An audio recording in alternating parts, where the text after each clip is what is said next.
আপনারা যে টল করছেন, আমার বাবা খুব কষ্ট পেয়েছে, আমার মা খুব কষ্ট পেয়েছে। আমার স্ত্রী আমাকে বলে, আমি তোমার সাথে সংসার করবো না। তুমি আমাকে কোনোদিন কি দিয়েছ? তার একটা আংটি ছিল, এটাও আমাকে সে দিয়ে দিয়েছি।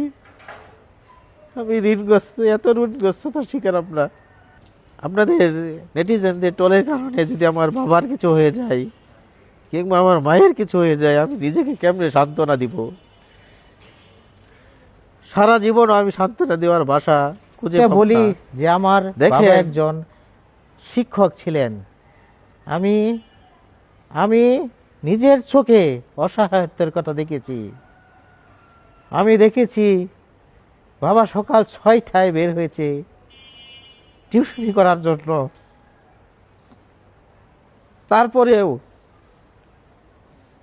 তারপরেও সারাদিন টিউশনি করার পরে, রাত্রে টিউশনি করার পরে আমাদের সংসার ঠিকমতো চলে নাই।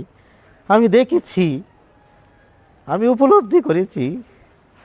কিন্তু আপনারা যে টল করছেন, আমার বাবা খুব কষ্ট পেয়েছে, আমার মা খুব কষ্ট পেয়েছে।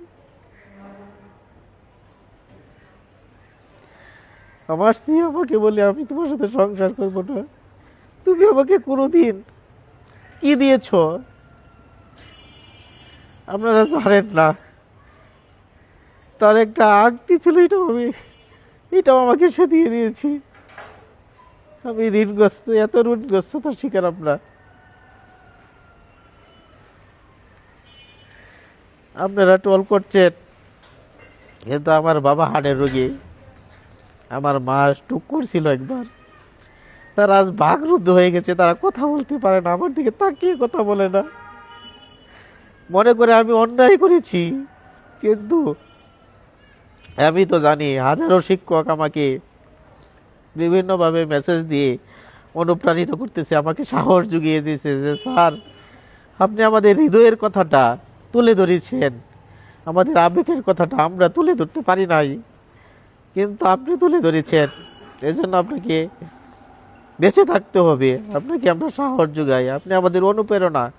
এই যে হাজারো শিক্ষক আমাকে প্রতিনিয়ত মেসেজ দিচ্ছে, আমি সবার মেসেজ রিপ্লাই দিতে পারি না, কারণ আমার মনে হয় যদি আপনাদের নেটিজেনদের টলের কারণে যদি আমার বাবার কিছু হয়ে যায় কিংবা আমার মায়ের কিছু হয়ে যায়, আমি নিজেকে কেমনে সান্ত্বনা দিব?